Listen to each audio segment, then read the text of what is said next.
Students, good evening. Lecture number 11 में मैंने Gauss theorem के क्वेश्चंस कराए थे। आज लेक्चर नंबर 12 में मैं आपको नेक्स्ट क्वेश्चन कराने जा रहा हूं और इस क्वेश्चन में गॉस का ही एप्लीकेशन होगा, गॉस के ही क्वेश्चंस होंगे। जैसे एक एग्जांपल दे रहा हूं मैं आपको कि अगर आपके पास एक क्यूब है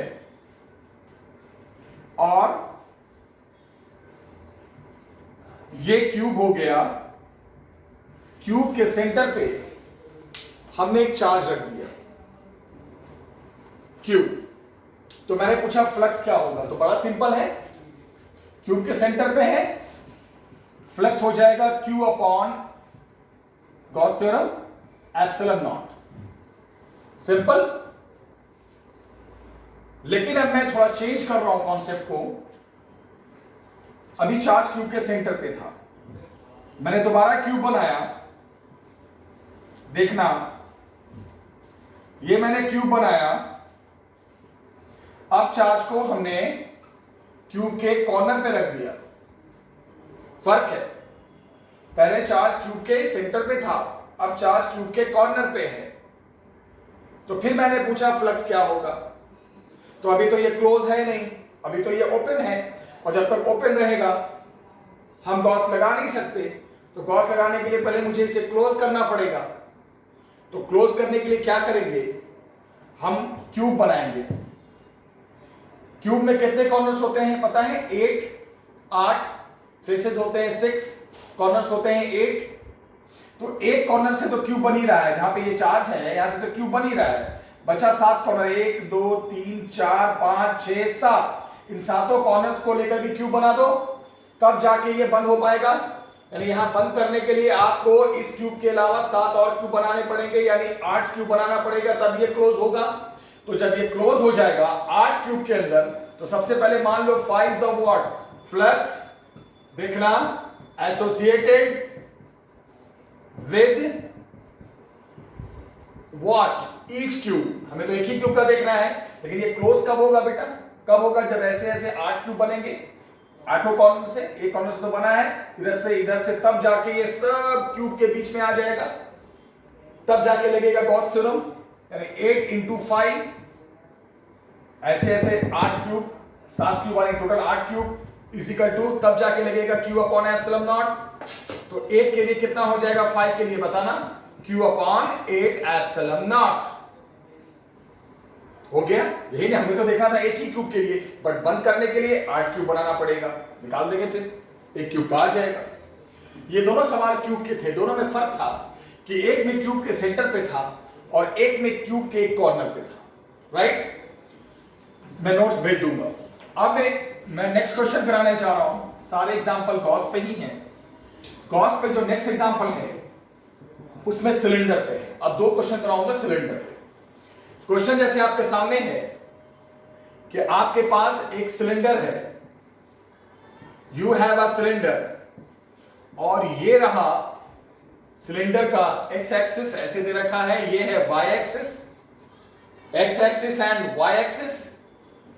ये आपका ओरिजिन 0 0, ये डिस्टेंस गिवन है बेटा 5 सेंटीमीटर, ये डिस्टेंस गिवन है 10 सेंटीमीटर, और इंटेंसिटी की वैल्यू गिवन है, ध्यान देना, 5xi कैप। मैं सारे एग्जांपल में एक ही वैल्यू लेके चल रहा हूं, समझना है वैल्यू से क्या होता है। 5xi cap.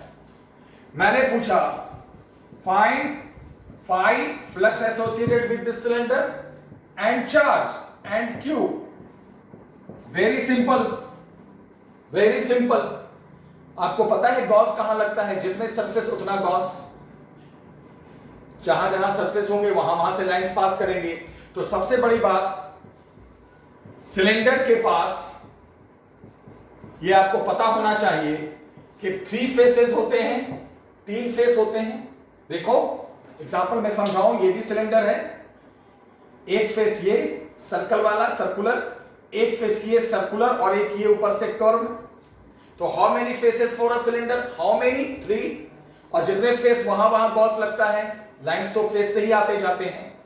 तो आप क्या करोगे, सिलेंडर है, पहले सिलेंडर के बारे में बता दो, आगे भी जरूरत पड़ेगी। देखना, तो 3 फेस है, तो तीनों पे पहले एरिया वेक्टर डाल दो, ds ds ds area vector 3 face, इसका सरफेस का एरिया वेक्टर उधर गया, इसका इधर आया, इसका ऊपर गया, हो गया। पहले एंगल देख लेते हैं। अब इंटेंसिटी किधर है? पहली बात तो इंटेंसिटी साफ दिख रहा है कि वेरिएबल है। क्यों वेरिएबल है? x पे डिपेंड कर रहा है, इस पोजीशन x पे। किधर है? आई कैप, ये बता रहा है कौन से एक्सिस में? x एक्सिस में। तो इंटेंसिटी x एक्सिस में, यहां पर भी इंटेंसिटी x एक्सिस में। तो ये वाला, इस फेस वाला एरिया वेक्टर इसके साथ कितने डिग्री पे आ गया? 180 डिग्री पे। ये वाला सरफेस का एरिया वेक्टर ई के साथ कितने डिग्री पे आ गया? 0 डिग्री पे। और इसका एरिया वेक्टर तो वर्टिकल जा रहा है, ई के साथ कितने डिग्री पे आ गया? 90 डिग्री पे। मैंने क्या कहा? जितने फेस उतनी जगह देखना पड़ेगा एरिया वेक्टर डालकर, ई के साथ एंगल, हो गया राइट। लेकिन बात वही आ गई ना, जो इंटेंसिटी इस फेस पे होगी वो इस फेस पे नहीं होगी, क्योंकि इसके लिए x कुछ और है, इसके लिए x कुछ और है। तो मैंने क्या कहा था, अगर यहां के लिए E1 मान लो तो यहां के लिए E2 मान लो। E और E का मैग्नीट्यूड सेम कब लेते? जब ये x पे डिपेंड नहीं करता। x अलग अलग है ना, यहां का x 5 सेंटीमीटर, यहां तक पहुंचते पहुंचते 15 सेंटीमीटर। तो आप क्या करेंगे? बस फिनिश होने वाला है, 2 मिनट। E1 की वैल्यू निकाल दें, 5x। E1 यहां है, इस फेस के लिए है, इसके लिए x कितना बन रहा है? 5 सेंटीमीटर। मीटर में लेते हैं हम लोग अक्सर 0.05 मीटर। ये हो गया आपका x। मीटर में ले रहा हूं मैं, ध्यान रखना। यहां तक पहुंचने के लिए मुझे x कितना लेना पड़ेगा? 5 + 10 15। जब E2 निकालेंगे तो x कितना लेंगे? 15। E2 हो गया 5 इंटू कितना? 15 ना। मीटर में क्या हो जाएगा बेटा? मीटर में लेना है ना, 0.15। E1 E2 आ गया। सब वैल्यू निकाल दी मैंने। अब आता हूं फ्लक्स में। फ्लक्स कितने फेस के लिए है? 3 के लिए। इसमें से एक 0 पे है, एक 180 पे है, एक 90 पे है। एक करके लिखता हूं मैं, E2 into A cos 0 plus E1 into A cos 180 plus, इसका मैं क्या लिखूं? ये तो होगा ही नहीं। cos 90, इसका फ्लक्स क्या कर देगा? 0। तो इसको फ्लक्स लिखो ही मत, ये तो cos 90 आ जाएगा ना, खत्म करो राइट। चलो, phi इक्वल टू cos 180 -1 होता है, तो जब ये माइनस लोगे तो ये बन जाएगा E2 माइनस E1 इंटू क्या? A। E2 E1 की वैल्यू पता A। अब A की बात है।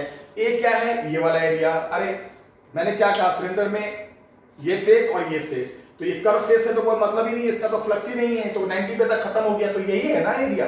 तो क्या होता है एरिया? एरिया क्या होता है बेटा? Circle area pi r square. इसके लिए r भी गिवन होगा। मान लो r यहां पे क्या है? 2 सेंटीमीटर। r गिवन है 0.02 मीटर। बस निकाल दो फ्लक्स, राइट। चार्ज निकालना है, फ्लक्स आ गया, simple, Q upon epsilon not. एक बार फ्लक्स आ जाए तो फिर चार्ज भी निकाल दो। और जिसने रोका है आपको, फ्लक्स आ गया, चार्ज भी आ जाएगा।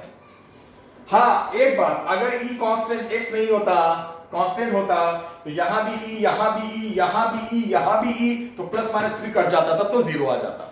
बट यहां E वेरिएबल है, मैं ज्यादा अच्छा करा रहा हूं वेरिएबल लेकर। मुझे लगता है समझ में आ गया होगा। सिलेंडर का क्वेश्चन था ये। सिलेंडर पे मैं एक और क्वेश्चन कराऊंगा, सारे नोट्स भेजूंगा, डोंट वरी, एकदम टेंशन नहीं लो, सब नोट्स जाएंगे आपके पास, बस पढ़ना। अब यहां पर लास्ट क्लास में मैंने क्यूब पे कराया था, आज भी क्यूब पे क्वेश्चंस कराए और सिलेंडर पे करा रहा हूं मैं। नेक्स्ट एग्जांपल देखना ध्यान से, आप बहुत ही अच्छा क्वेश्चन है ये, ध्यान से देखना। Once again this is cylinder, दोबारा फिर आ जाओ सिलेंडर में, राइट। उसके बाद ये एक्स एक्सिस, ये वाई एक्सिस, ये ओरिजिन, ये 5 सेंटीमीटर, ये भी 5 सेंटीमीटर, पर यहां लगा दूंगा माइनस, ओरिजिन से लेफ्ट साइड। ये रेडियस सेम 2 सेंटीमीटर, सब कुछ सेम है, डाटा वगैरह। तो ओरिजिन इधर क्यों जाए, यहां आ गया है। ध्यान देना, ई की वैल्यू, बहुत अच्छा क्वेश्चन है, एनसीईआरटी का भी है, बोर्ड एग्जाम में भी आया है। 200 i cap if x greater than 0, e is equal to minus 200 I cap if x less than 0.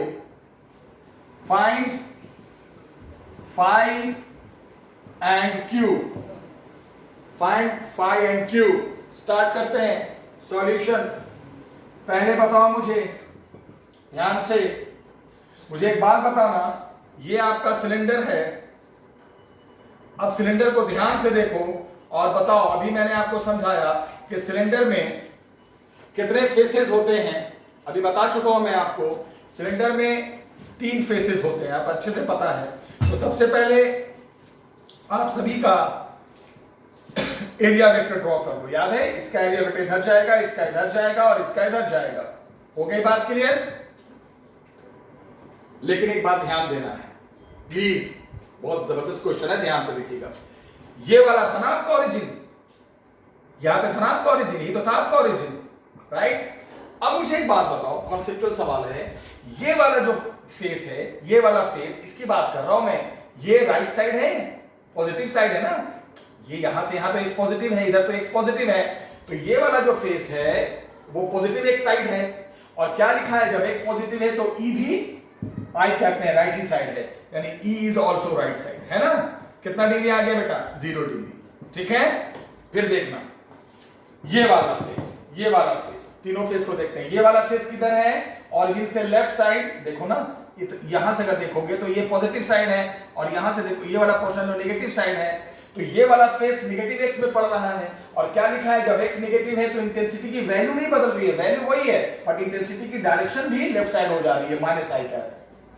तो इस फेस के लिए E वैल्यू वही है, वैल्यू यहां वेरिएबल नहीं है, वैल्यू तो कांस्टेंट है। लेकिन देखो जब x नेगेटिव हुआ, जब आप नेगेटिव साइड आ रहे हो तो E भी नेगेटिव हो जा रहा है, मतलब E भी इधर आ जा रहा है। ये है कॉन्सेप्ट। तो यहां पर भी 0 डिग्री रहा, और ये तो 90 रहा ही रहा, ये तो वर्टिकल है ना, ये तो 90 रहा ही रहा। हो गया? क्या टेंशन? चल फ्लक्स निकालें, 3 फेस का देखें। चलो बेटा बताओ, E A cos 0, और क्या 0 है ना, प्लस E A ये भी cos 0, और एक तो 90 के कारण 0 हो ही गया, खत्म करो इसको। अब क्या आ गया, cos 0 1 cos 0 1, E इंटू ए क्या हो गया, 2E इंटू ए। बस E की जगह पे क्या रखोगे, 200, एरिया क्या रखोगे, पाई आर स्क्वायर, फ्लक्स आ जाएगा। हो गया फ्लक्स, क्या सोचना है, फ्लक्स आ गया तो चार्ज भी निकाल दो, Q by epsilon not, gate charge, finish, over. एक बात पूछूं मैं आपसे, अगर ये प्लस होता, माइनस नहीं होता, तो चाहे x पॉजिटिव साइड रहो, चाहे आप नेगेटिव साइड रहो, E हमेशा राइट ही साइड, इधर भी राइट होता, इधर भी राइट होता, तो ये फिर 180 पे आ जाता, तो ये फिर 180 ये भी कट के फिर 0 आ जाता। बट यहां क्या है, जब आप पॉजिटिव साइड हो, पॉजिटिव साइड क्या, 3 फेस में से बताओ, ये फेस पॉजिटिव साइड है, ये फेस नेगेटिव साइड है, तो क्या बोल रहा है, जब आप नेगेटिव साइड आ रहे हो तो E भी नेगेटिव हो जा रहा है, E भी वैल्यू नहीं बदल रही है। अब तक पहले वाले सवाल में वैल्यू वेरिएबल था, लेकिन यहाँ वैल्यू फिक्स है 200, जस्ट एक number, no X Y Z पे डिपेंड कर रहा है। हाँ, नेगेटिव साइड आने पे E की डायरेक्शन भी नेगेटिव हो जा रही है। ये दोनों बहुत ही अच्छे क्वेश्चन थे, मुझे लगता है समझ में आ गया होगा। प्लीज पढ़ना, नहीं आया तो मुझसे पूछना, नेक्स्ट वीडियो में डिस्कस कर दूंगा। तो सिलेंडर पे, क्यूब पे मैंने क्वेश्चंस कराए। ये सारे क्वेश्चंस किस पे हो रहे हैं पता है ना आपको, सब गॉस पे हो रहे हैं, सब गॉस थ्योरम पे हो रहे हैं, ठीक है? अब देखना, अब मैं आपसे, ओके स्टूडेंट्स, नाउ अब हम देखते हैं, एक और एग्जांपल मैं करा रहा हूं, जब ध्यान से देखना, गॉस पे ही है कि एक और दो स्फेरिकल सरफेस है, फर्स्ट और सेकंड, राइट? इसके अंदर चार्ज दे रखा है -3q बंद है, राइट? और इसके अंदर चार्ज q है, राइट? यहां एक मीडियम है, रिलेटिव परमिटिविटी इसका 5 है, यहां मीडियम नहीं है, यहां वैक्यूम है, जस्ट सिंगल वैक्यूम, राइट? पूछा है if phi1 is to phi2 is equal to 1/2, then find q by q, दोनों चार्ज का ratio, right? That is the question. अब हम देखते हैं इसमें, जब हम आगे बढ़ते हैं सॉल्यूशन में, तो पहले वाले का फ्लक्स क्या हो जाएगा, ये है ना -3q by एप्सिलॉन नॉट। मैंने आपको क्या बोला कि स्केलर है फ्लक्स, तो उसमें माइनस को भी कंसीडर करना है, वैक्यूम है तो एप्सिलॉन नॉट। phi2 की वैल्यू क्या हो जाएगी, आराम से जवाब देना। phi2 की वैल्यू, phi2 मतलब ये, इसको जब देखेंगे तो ये दोनों चार्ज इसके अंदर आ जाएगा, q plus -3q upon epsilon not into epsilon r, medium है ना, राइट? चलो अब बताओ phi1 is to phi2, इसको सॉल्व कर देते हैं ना, q minus 3q upon epsilon not into epsilon r, right? फिर क्या है बच्चे, ध्यान देना, phi1 अपॉन phi2 की वैल्यू डिवाइड कर दो, दोनों को डिवाइड करो, -3q बाई एप्सिलॉन नॉट, ये ऊपर चला जाएगा epsilon not into epsilon r by q minus 3q, right? आप देखना एप्सिलॉन नॉट क्या हो गया, कैंसिल, phi1 बाई phi2 है कितना, 1/2, गिवन है ना 1/2 is equal to -3q, epsilon r कितना है बच्चे, relative permittivity 5 into 5 upon q minus 3q हो गया। और सॉल्व कर देते हैं इसको, देखना ध्यान से, q minus 3q upon -15q is equal to 2। क्या किया मैंने, इसको उल्टा कर दिया, हो गया, आंसर आने वाला है। देखो q माइनस 15q अलग अलग कर दिया, माइनस करके क्या हो जाएगा, प्लस कितना हो जाएगा 1/5 इज इक्वल टू कितना 2। कैसे हुआ, q बाय -15, ये माइनस अलग करोगे q कट जाएगा।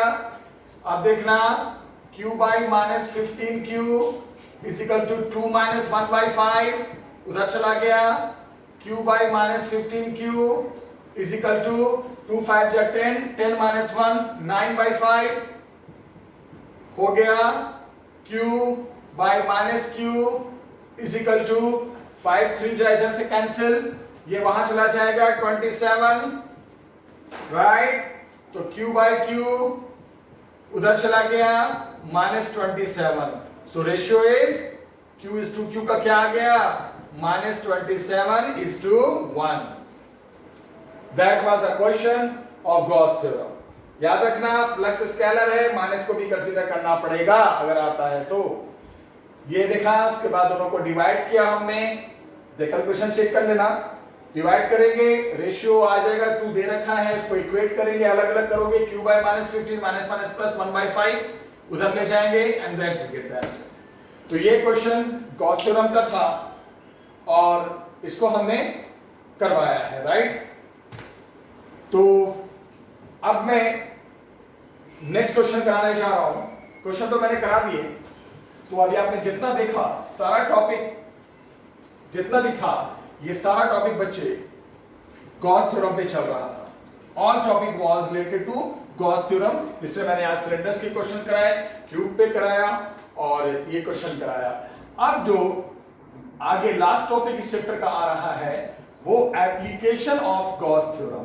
एप्लीकेशन कि आखिर ये गॉस थ्योरम का एप्लीकेशन क्या है, दिस इज इंपॉर्टेंट। तो एक बात मैं बता दूं, बहुत इंपॉर्टेंट एप्लीकेशन, कि अगर कोई चार्ज q है, r डिस्टेंस पे इलेक्ट्रिक फील्ड इंटेंसिटी का फॉर्मूला होता है kq/r², होता है ना। लेकिन ये ध्यान रखना, ये कब होता है पता है, जब ये चार्ज क्या होगा, पॉइंट चार्ज। यस, जब एक पॉइंट चार्ज होगा, छोटा सा small charge, neglected size charge, तो ये फॉर्मूला होता है, ध्यान रखना। लेकिन अगर मैं बोलूं कि एक थिन वायर है, पतली सी वायर है और इस वायर की वजह से r डिस्टेंस पे इंटेंसिटी, मान लो चार्ज q है और इंटेंसिटी का फॉर्मूला बताओ, तब लिखोगे आप kq/r², तो ये गलत हो जाएगा। ये फॉर्मूला सिर्फ पॉइंट चार्ज के लिए होता है, शेप वाले चार्ज के लिए नहीं होता है। चाहे मैं बोलूं भाई चलो एक स्फीयर है, वो चार्ज है, हॉलो स्फीयर है, इसकी वजह से निकालो r डिस्टेंस पे, सॉलिड स्फीयर है, इसकी वजह से निकालो r डिस्टेंस पे, तो ये फॉर्मूला काम नहीं करेगा। ये सिर्फ किसके लिए होता है? पॉइंट चार्ज के लिए। तो गॉस थ्योरम का मेन यही एप्लीकेशन होगा जो लेक्चर नंबर 13 नेक्स्ट लेक्चर में कराऊंगा, जिसमें मैं पढ़ाऊंगा कि कोई भी शेप वाली अगर बॉडी होती है, चाहे वो वायर हो, स्फीयर हो, शीट हो, कुछ भी हो, तो उसकी वजह से r डिस्टेंस पे इंटेंसिटी का फॉर्मूला कैसे निकलता है और क्या होता है, वहां पे मेन आता है गॉस थ्योरम का एप्लीकेशन। तो ये फॉर्मूला सिर्फ और सिर्फ किसके लिए होता है? पॉइंट चार्ज के लिए। शेप वाले चार्ज की फील्ड इंटेंसिटी निकालने की कोशिश करोगे तो नहीं होगा, राइट। तो आज के लेक्चर में मैंने आपको गॉस थ्योरम के क्वेश्चंस कराए और एप्लीकेशन के बारे में थोड़ा आइडिया दिया। नेक्स्ट क्लास अब लास्ट टॉपिक है, अब मैं इसको डिटेल में समझाऊंगा कि गॉस के एप्लीकेशन से शेप वाली बॉडी का इंटेंसिटी, शेप वाले चार्ज बॉडी का इंटेंसिटी r डिस्टेंस पे कैसे निकालते हैं। मुझे उम्मीद है कि आपको लेक्चर समझ में आ गया होगा। प्लीज इसको रिवाइज करो, पढ़ो और कुछ भी समझ में ना आए मुझसे जरूर पूछो, ठीक है। Thank you very much.